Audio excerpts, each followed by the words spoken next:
di pagi hari ini kita sudah terhubung bersama Ustadz Muhammad Nur SAG dan ini merupakan penyuluh agama Islam dari kantor Kementerian Agama Kota Palembang. Assalamualaikum warahmatullahi wabarakatuh, Ustadz. Waalaikumsalam warahmatullahi wabarakatuh, Mbak Bella. Sehat Ustadz pagi hari ini Ustadz? Alhamdulillah. Alhamdulillah, Masya Allah. Ini tema kita mengenai menyesal sebelum terlambat Ustadz ya. Halo Ustadz. Halo. Ya. Ini materi kita tentang menyesal sebelum terlambat ya Ustadz ya.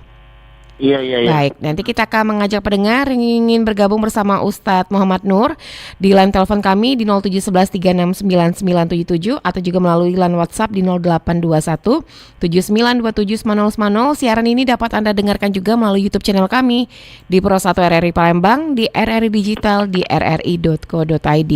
Terlebih dahulu kami persilakan untuk Ustadz Muhammad Nur ini memberikan materi mengenai menyesal sebelum terlambat. Silakan Ustadz. Terima kasih Mbak Bella. Assalamualaikum warahmatullahi wabarakatuh. Alhamdulillah wassalatu wassalamu ala Rasulillah Sayyidina Muhammad bin Abdullah wa ala alihi wa sahbihi wa mawala. Asyhadu an la ilaha illallah wa asyhadu anna Muhammad Rasulullah wa ba'd.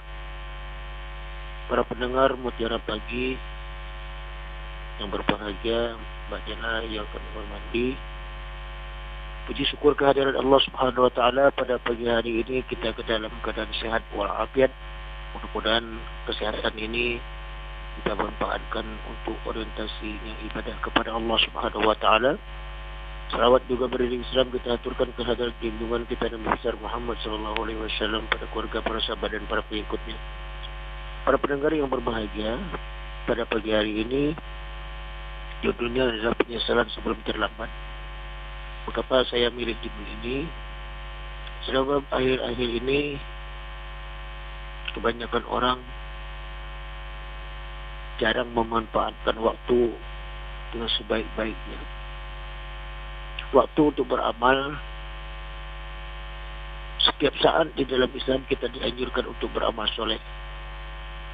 Wa tilkal ayyamu nudawiluha bainan nas, dan kita mempunyai giliran untuk selalu melakukan amal soleh. Karena waktu itu terus bergilir dan bergulir. Dengan bergulirnya waktu, apabila kesempatan untuk melakukan ibadah atau amal soleh tersebut tidak kita lakukan, maka dia akan terlewat. Dan pada akhirnya, yang seharusnya kita lakukan tetapi tidak kita lakukan pada saat kita punya kesempatan untuk melakukan kebaikan atau amal soleh, maka penyesalannya yang akan terjadi pada diri kita. Ini seperti yang dihadiskan oleh Rasulullah, badiru bil a'malis salihati fitanu kaqat'il lailil muzlim yusbihu ar-rajulu mu'minan wa yamshi kafiran aw yamshi mu'minan wa yusbihu kafiran yabi'u dinahu bi'aradin minad dunya, yang artinya bersegeralah kalian untuk melakukan kebaikan atau beramal soleh, sebab sebelum datang sebagai berbagai fitnah seperti potongan gelap memakan malam. Seorang laki-laki yang pada harinya mungkin beriman, tidak menutup kemungkinan di saat sore harinya dia kafir, atau di sore harinya beriman, lalu di pagi harinya dia kafir.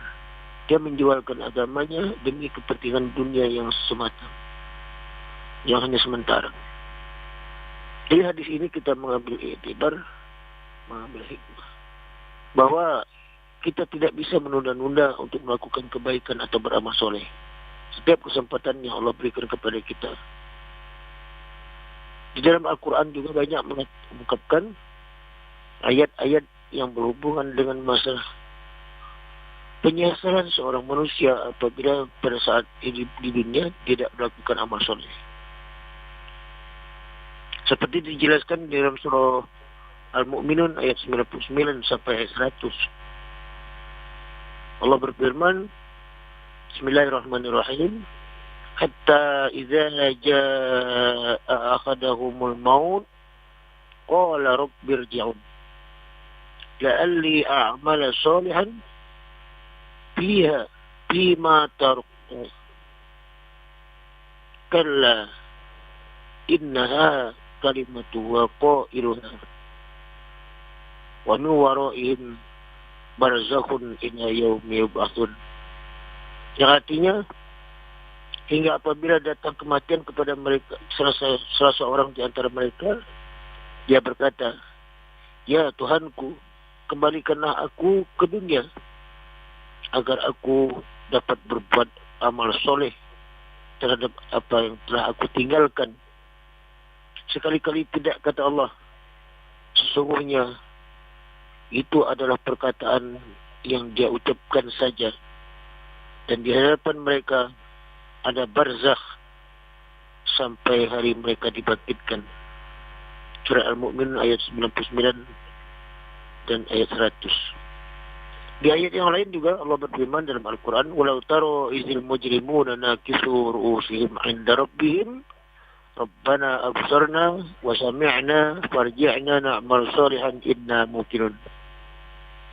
Yang artinya, dan jika kamu melihat ketika orang-orang berdosa menundukkan kepala mereka di hadapan Tuhannya, mereka berkata, ya Tuhan kami telah melihat dan mendengar, maka kembalikanlah kami ke dunia, kami akan mengerjakan amal soleh. Sesungguhnya kami sekarang benar-benar yakin. Surah As-Sajdah ayat 12.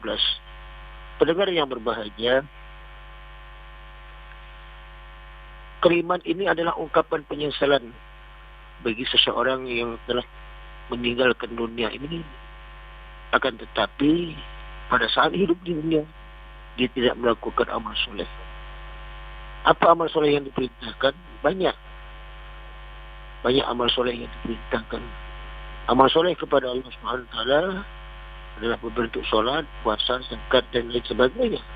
Amal soleh kepada sesama manusia, melakukan kebaikan terhadap manusia, menolong, memberikan sedekah, membantu dalam kesusahan dan orang yang kelemahan. Banyak lagi amal soleh yang harus kita lakukan, yang akan mungkin setiap kesempatan kita diberikan oleh Allah SWT untuk melakukan amal soleh tersebut. Apapun bentuk amal soleh, apabila dilakukan dengan ikhlas, maka bisa dipastikan orang itu tidak akan menyesal pada saatnya nanti berhadapan dengan Allah SWT atau pada saat menjelang kematian. Seperti misal, salah satu ayat mengungkapkan dalam Al-Quran, penyesalan seorang yang punya kesempatan untuk bersedekah, melakukan sedekah, melakukan infak dan lain sebagainya, membantu orang yang dalam kesusahan. Pada saat dia diberi kesempatan, akan tetapi dia tidak melakukannya, maka kesempatan itu dilewatkan begitu saja oleh yang bersangkutan, oleh seorang tersebut. Maka apa yang terjadi? Penyesalanlah yang akan terjadi pada dirinya. Sebab di dalam Al-Quran juga dijelaskan bahawa penyesalan seseorang apabila tidak melakukan kesolehan seperti yang dijelaskan di dalam surah Al-Munafiqun ayat 10 dan 11. Ya ayyuhalladzina amanu anfiqu mimma razaqnakum min qabli an ya'ti ahadakumul maut fayaqula rabbi laula akhartani ila ajalin qarib fa asaddaqa wa akum minas sholihin wa lan yu'akhirallahu nafsan idza jaa ajaluha wallahu khabirum bima ta'malun.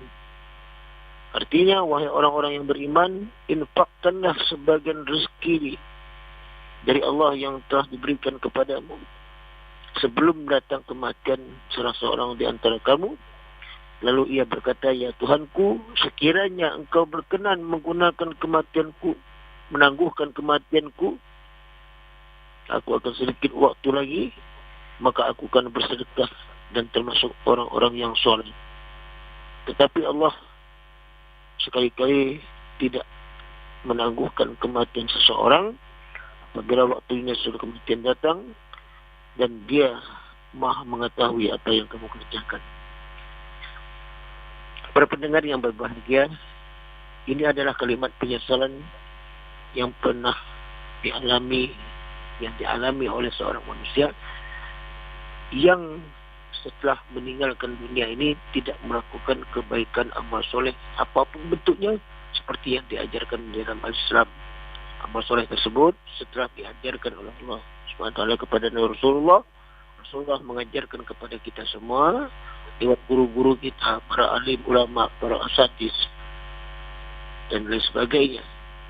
Nasihat untuk melakukan amal soleh, melakukan kebaikan, tetapi kesempatan itu tidak kita lakukan, maka pada akhirnya penyesalanlah yang akan terjadi di kemudian hari.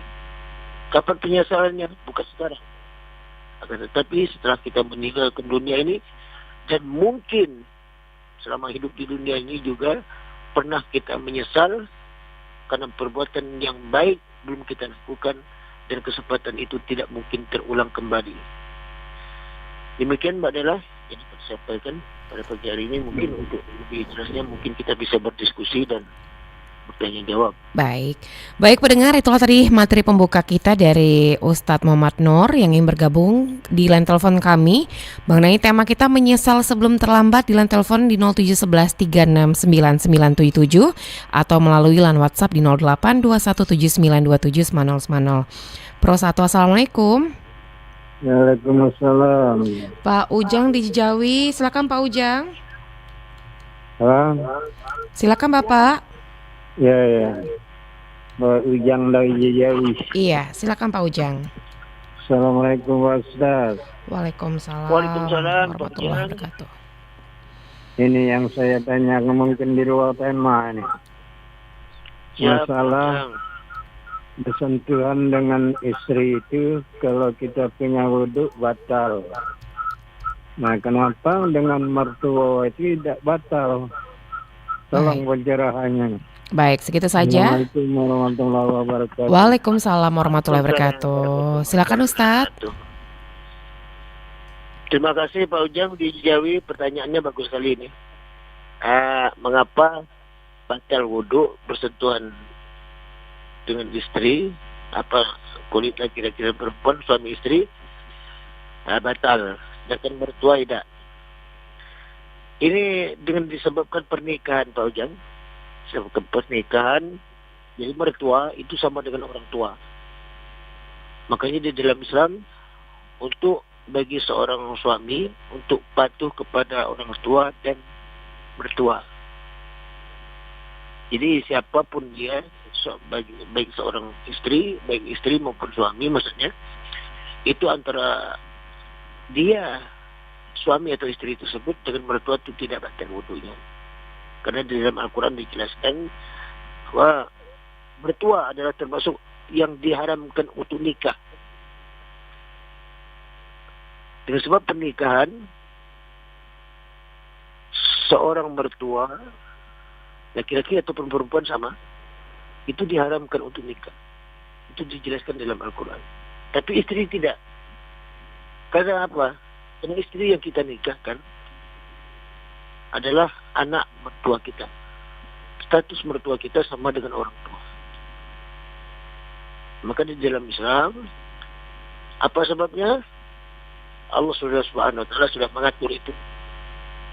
Sudah mengatur dari Allah Subhanahu wa taala dalam firman dalam Al-Quran dijelaskan bahwa seorang mertua itu sama dengan orang tua. Maka haram untuk dinikahkan. Ada 8 salah yang haram dinikahkan oleh seorang laki-laki terhadap perempuan. Salah satunya adalah mertua atau orang tua dari istri atau suami. Demikian. Baik. Pak Ujang di Cijawi. Silakan di belakang Pak Ujang di 0711369977. Pro 1, assalamualaikum. Waalaikumsalam warahmatullahi wabarakatuh. Waalaikumsalam warahmatullahi wabarakatuh. Dari Bunda Ida di Banyuasin ya. Iya. Silakan Bunda. Terima kasih. Assalamualaikum Pak Ustadz. Waalaikumsalam. Waalaikumsalam Mbak.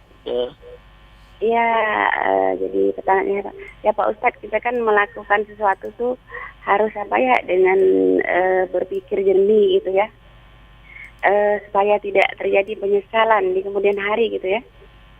Tetapi yang saya tanyakan, bukankah apa yang terjadi pada kehidupan kita itu merupakan takdir dari Allah gitu Pak Ustadz? Jadi gimana tuh cara kita untuk menyikapinya Pak Ustadz? Ya, itu aja pertanyaan. Terima kasih waktunya. Wassalamualaikum warahmatullahi wabarakatuh. Waalaikumsalam warahmatullahi wabarakatuh. Silakan Ustadz. Ibu Ida di Banyuasin yang kami hormati, setiap pekerjaan yang harus kita kerjakan itu pada dasarnya kesempatan yang diberikan oleh Allah Subhanahu Wa Taala. Itu adalah takdir dari Allah Subhanahu Wa Taala. Jadi apabila kita bisa melakukan itu kesempatan itu dengan baik, maka kita termasuk orang yang beruntung. Sebab di suatu sisi mungkin ada kesempatan yang diberikan kepada orang lain untuk melakukan kesolehan, tetapi dia tidak bisa melakukan. Apa sebab? Nilai-nilai agama dan diri seseorang itu sangat kuat untuk sangat bermotivasi untuk menjadi motivasi, akan menjadi motivasi bagi seseorang untuk melakukan kesolehan, kebaikan.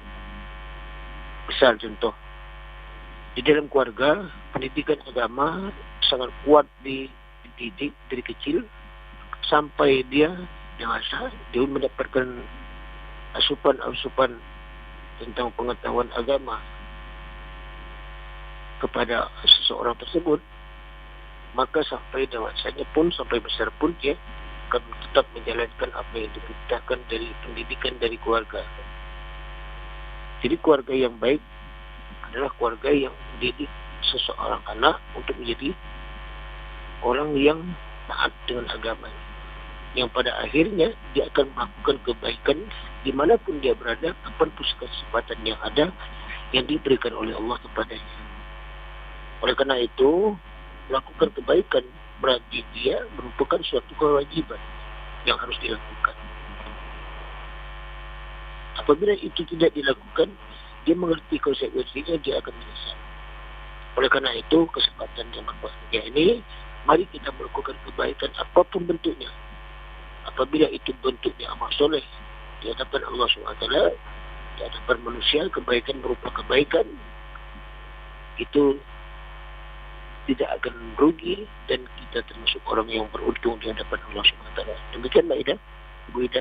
Baik, di belakang Bunda Ida di 369977. Pro 1, Assalamualaikum. Waalaikumsalam warahmatullahi wabarakatuh. Dengan hamba Allah di Palembang ya Pak ya. Ya. Silakan Pak. Assalamualaikum Pak Ustaz. Waalaikumsalam. Waalaikumsalam warahmatullahi wabarakatuh. Menanyakan kalau istri nikah siri itu apa masih boleh waris dari suaminya yang meninggal tersebut? Kalau tidak, bagaimana mengurusnya ahli waris tersebut? Bismillah. Assalamualaikum. Waalaikumsalam warahmatullahi wabarakatuh. Silakan Ustadz. Kurang jelas pertanyaannya. Kalau istri yang menikah siri, yang ditinggal suami meninggal, apakah masih bisa menerima ahli waris? Atau penjelasannya ahli warisnya seperti apa Ustadz? Seorang istri yang nikah siri, Bapak hamba Allah yang berbahagia, seseorang di dalam Islam apabila dia menikah, konsekuensinya dia akan mendapatkan waris. Okay? Kemudian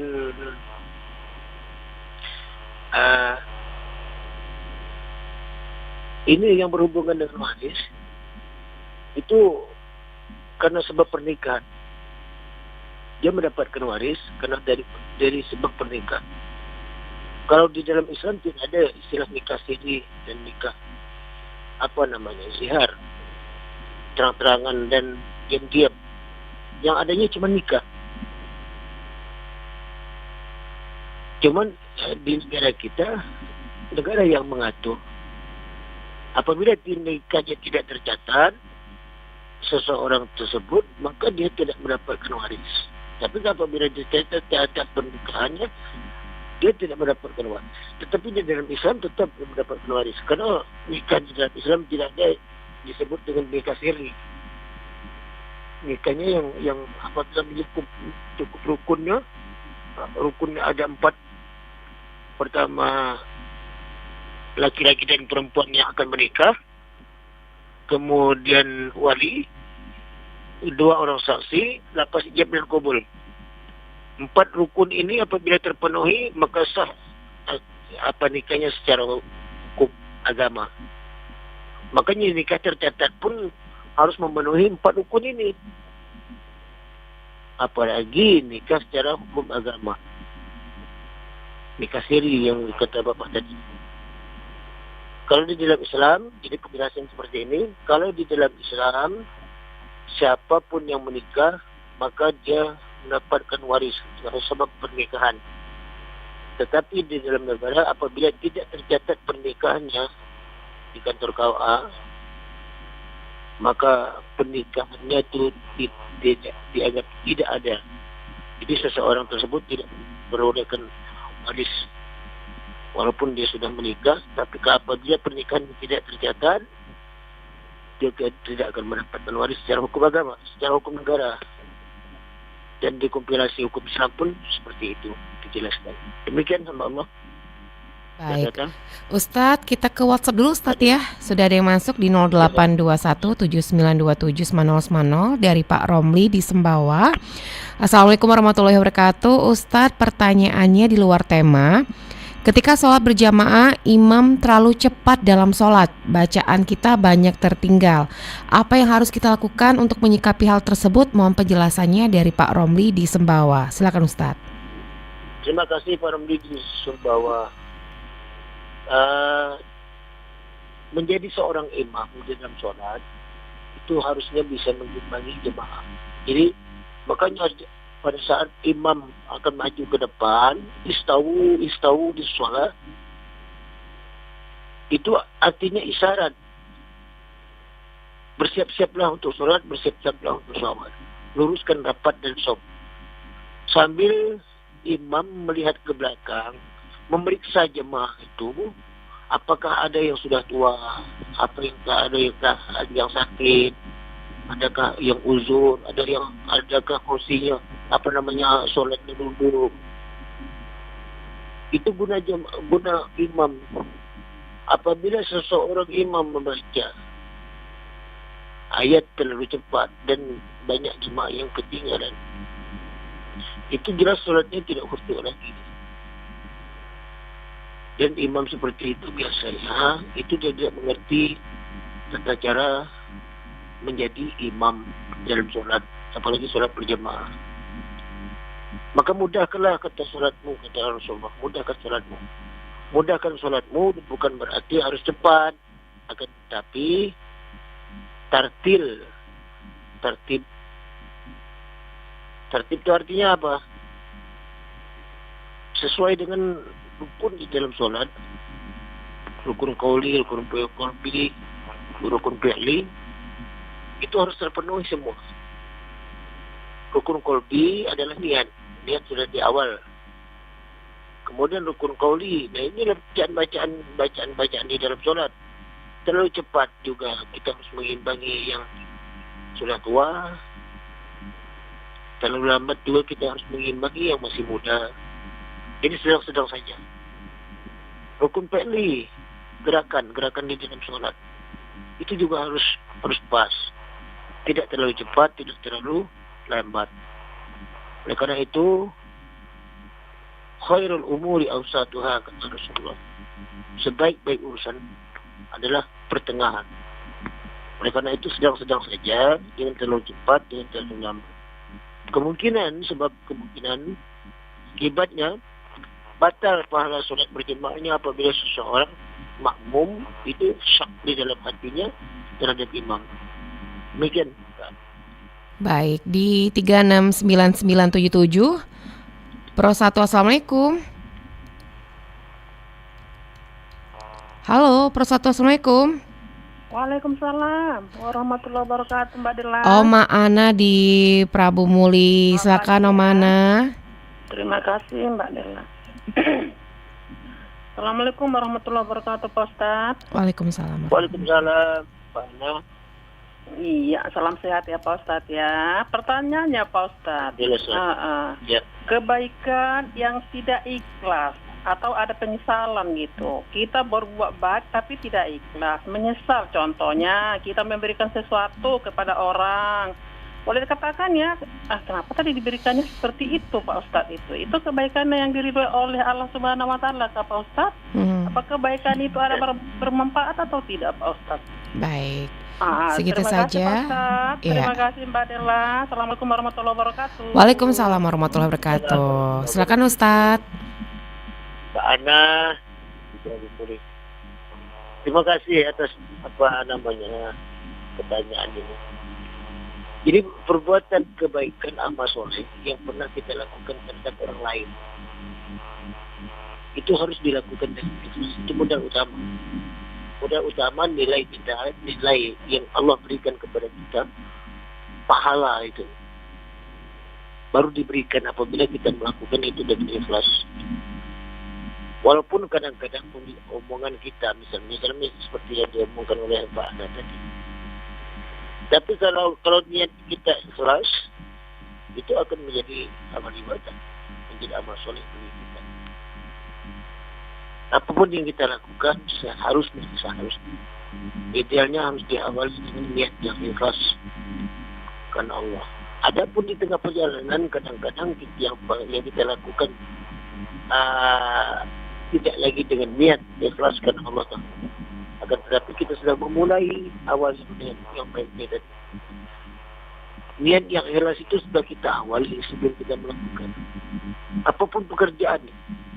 Ya Allah, aku akan melakukan suatu kebaikan. Aku lakukan ini karenamu. Itu harus diniatkan dari awal.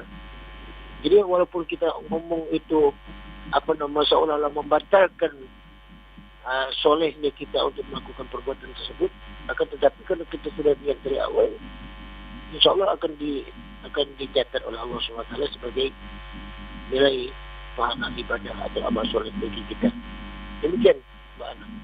Baik Ustadz, kita ke WhatsApp kembali. Ada Pak Zulkarnain di Palembang. Assalamualaikum warahmatullahi wabarakatuh. Pak Ustadz, menyambung pertanyaan Pak Ujang tadi, tidak batalkah wuduk bersentuhan dengan mertua? Pertanyaannya, 1, bagaimana kalau bersentuhan dengan mantan mertua?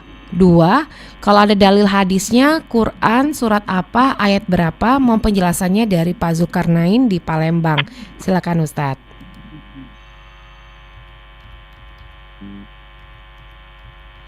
Halo Ustadz. Halo. Halo Ustadz Nur. Halo Ustadz Nur.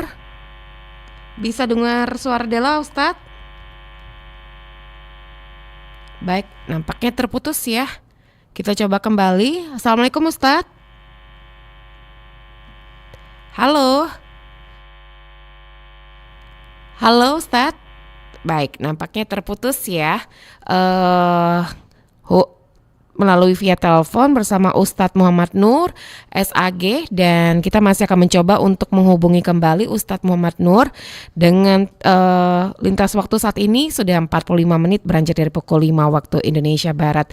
Tetaplah bersama kami di Pro 1 RRI, kanal informasi dan inspirasi hingga mendekati pukul 6 waktu Indonesia Barat, dan nanti pukul 6 waktu Indonesia Barat kita akan mendengarkan informasi warta berita ya dari program 1 RRI. Tentunya juga dapat Anda saksikan melalui YouTube channel kami di Pro 1 RRI Palembang.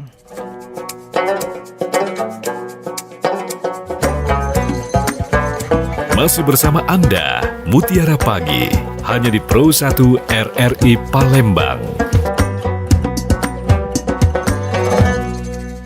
Baik pendengar, kita sudah terhubung kembali dengan narasumber kita pagi hari ini, ada Ustadz Muhammad Nur SAG. Assalamualaikum warahmatullahi wabarakatuh Ustadz. Waalaikumsalam warahmatullahi wabarakatuh. Baik Ustadz, ini melanjutkan pertanyaan dari Pak Zulkarnain di Palembang tadi. Katanya menyambung pertanyaan dari Pak Ujang tadi, tidak batalnya wudhu bersentuhan dengan mertua. Pertanyaannya yang pertama, bagaimana kalau bersentuhan dengan mantan mertua? pertanyaan kedua, kalau ada dalil hadis Qur'annya surat apa, ayat berapa? Mohon pencerahannya dari Pak Zulkarnain di Palembang. Silakan Ustadz. Ya, terima kasih Pak Zulkarnain. Masalah batal wudhu.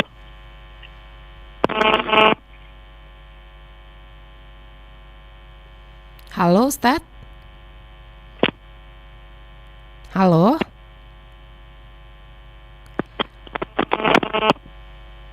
Halo Ustadz. Baik, nampaknya terputus kembali ya bersama Ustadz Muhammad Nur. Dan untuk Anda yang masih bergabung bersama kami dan untuk ingin yang bertanya kembali, silakan di 369977. Pro 1, Assalamualaikum Ustadz. Salam. Baik, bisa mendengar suara Dela Ustadz? Bisa. Boleh, silakan dijawab Ustadz dari pertanyaan dari Pak Zulkarnain di Palembang. Terima kasih Pak Zulkarnain. Saya ulangi kembali. Di dalam Al-Quran dijelaskan bahwa seorang yang haram dinikahi adalah salah satunya adalah mertua. Jadi mantan mertua itu sama. Mertua dan mantan mertua itu sama. Jadi selamanya tidak batal wudunya. Itu namanya muhrim mu'abbad. Jadi mertua bersama saudaranya itu tidak batal wudu karena melalui pernikahan dengan istri kita itu Allah Subhanahu wa taala di dalam Al-Quran berfirman bahwa salah satu yang haram untuk dinikahkan adalah mertua. Dengan sebab alasan itu, maka sebenarnya masalah batal wudhu dengan tidaknya itu adalah persepsi pendapat mazhab yang mengatakan batal wudhu dengan dengan istri atau mertua ataupun dengan orang lain yang bukan muhrim adalah batal. Itu adalah Imam Syafi'i. Akan tetapi status mertua di situ karena tidak boleh dinikahkan, haram nikahnya. Itu Al-Quran yang menjelaskan dalam surah Al-Baqarah. Nanti saya kirim ayatnya, ayat berapa sama Mbak Dela. Itu ayat mengatakan bahwa haram dinikah oleh perempuan yang haram dinikahkan, ada dijelaskan di dalam Al-Quran tersebut, dalam surah Al-Baqarah tersebut. Masalah hukum yang berhubungan dengan masalah batal dengan tidak wudu itu, kalau Imam Syafi'i mengatakan bahwa mazhab Imam Syafi'i maksudnya mengatakan bahwa mertua adalah sama dengan orang tua, karena itu tidak batal wudu, disebut dengan muhrim mu'abbad. Mertua dan saudara-saudaranya itu adalah muhrim mu'abbad. Demikian Pak Zulkarnain. Baik, di belakang Pak Zulkarnain masih di WhatsApp di 0821 7927 9010. Assalamualaikum warahmatullahi wabarakatuh. Ustadz dari hamba Allah di Palembang. Semoga Ustadz selalu dalam lindungan Allah Subhanahu wa taala. Amin. Pertanyaannya, amin. Pak Ustadz, kenapa manusia itu menyesal selalu ada di belakangan atau terlambat? Mohon penjelasannya dari hamba Allah di Palembang. Silakan Ustadz. Hamba Allah yang berbahagia, kalimat ini mungkin sering kita dengar dan mungkin sering terjadi di antara kita, bahwa penyesalan itu memang selalu di belakangan, bukan di depan. Kalau di depan itu saatnya melakukan atau tidak, tapi kalau di belakang penyesalan, menyesal atau tidak. Ya, belum pernah terjadi orang di depannya menyesal. Maksud dari judul saya ini, bagi seseorang yang tidak melakukan, apabila kesempatan itu ada tapi dia tidak melakukan, itulah alamat penyesalan kepada seseorang. Ya, memang harus di belakang, memang selalu di belakang, penyesalan selalu di belakang. Oleh karena itu kita dianjurkan dan disarankan, diwajibkan, malah diperintahkan oleh Allah SWT, setiap waktu itu harus menggunakan kesempatan untuk melakukan kesolehan atau beramal soleh. Dalam Al-Quran banyak dijelaskan laili, pada saat malam hari, Allah berfirman untuk memerintahkan kita selalu menjaga waktu. Was-subhi wal fajri wan nahari wad duha wal fajri wal asri. Setiap waktu kita diingatkan oleh Allah SWT bahawa kamu ada kewajiban untuk melakukan kebaikan kepada siapapun, pada saat berhadapan dengan siapapun, pada saat berhadapan dengan manusia, kita melakukan kebaikan atau kesolehan kepada sesama manusia. Kepada Allah SWT setiap saat kita melakukan kebaikan, kesolehan kepada Allah SWT. Apakah itu bentuk zikir kepada Rasulullah kita, apakah bentuk selawat, apakah bentuk hal-hal yang lain yang bisa kita lakukan. Apabila kesempatan itu terus bergulir, sebab waktu bukan berjalan mundur atau memutar. Penjelasan ayat watilkal ayyamu nudawiluha bainan nas itu setiap orang mendapatkan gilirannya, bukan waktu itu memutar. Melakukan kesolehan, kebaikan itu setiap orang bisa melakukannya setiap saat dan setiap kesempatan. Oleh karena itu, dengan berjalannya waktu itu maju terus ke depan, penyesalanlah akan terjadi apabila kita tidak bisa mengulangi waktu itu. Waktu kita melaksanakan yang seharusnya kita beramal soleh itu tidak kita lakukan, waktu itu tidak bisa mundur. Itu sebabnya. Waktu itu terus berjalan maju. Mengapa orang menyesal di depan, di belakang? Bukan menyesalnya di depan, karena waktu umur kita, masa waktu melakukan kebaikan atau kesolehan itu dilinas oleh waktu. Jadi kita tidak bisa mengulangi lagi. Kalau seandainya bisa mengulang ke belakang, berarti tidak menyesal kita. Karena bisa kita lakukan kembali di waktu yang lain. Akan tetapi kesempatan itu tidak bisa. Allah SWT sudah memberikan waktu kepada kita untuk dimanfaatkan dengan sebaik-baiknya. Makanya Allah bersumpah dalam Al-Quran, wal asri, wal fajri, wal laili, wal nahari, wal subhi. Setiap waktu Allah bersumpah. Demi masa, demi waktu. Kata Allah. Kesempatan itu berarti harus kita manfaatkan tanpa kita melewati momen-momen yang terbaik untuk kita melakukan kebaikan atau beramal soleh. Demikian. Baik Ustadz. Ustadz, karena lintas waktu saat ini sudah mendekati pukul 6 waktu Indonesia Barat, mungkin Ustadz bisa memberikan materi penutup mengenai menyesal sebelum terlambat. Silakan Ustadz. Siap. Terima kasih Mbak Della. Para pendengar yang berbahagia, bukan mengajari, mari kita share, mari kita saling berbagi, mari kita berlomba-lomba dalam kebaikan. Al-Quran menjelaskan kepada kita fastabiqul khairat, untuk selalu bukan kebaikan. Di dalam surah Al-Mulk dijelaskan Tabarakalladzi biyadihil mulk wa huwa ala kulli syai'in qadir alladzi khalaqal maut wal hayata liyabluwakum ayyukum ahsanu amala. Allah Subhanahu wa taala menciptakan hidup dan mati manusia itu semata-mata melihat, Allah ingin melihat siapakah pada saat menghadap Allah Subhanahu wa taala yang terbaik di antara hamba-hamba Allah.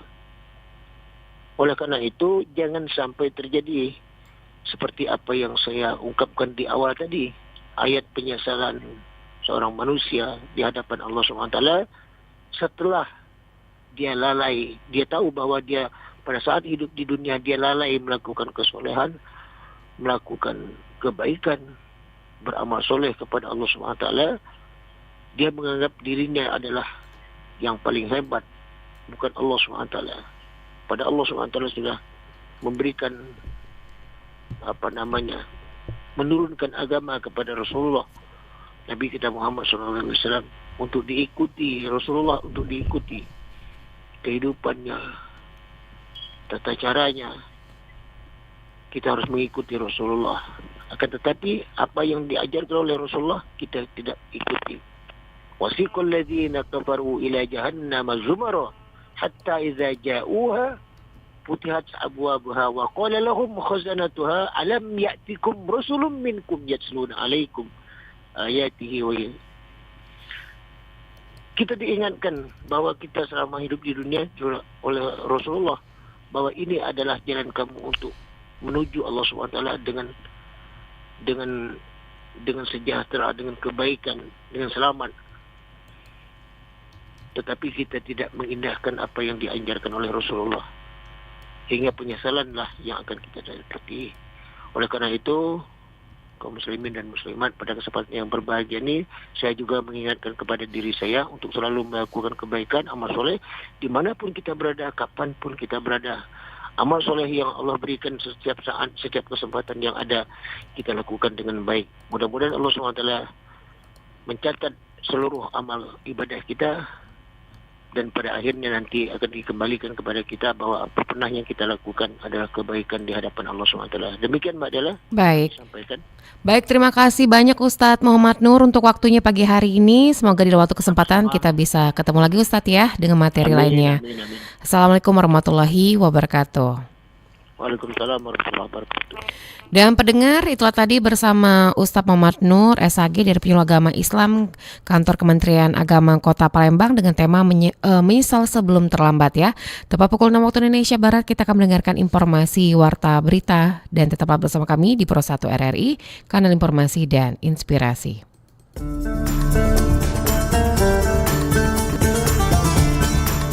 Baru saja Anda ikuti Mutiara Pagi. Terima kasih untuk kebersamaan Anda. Sampai jumpa.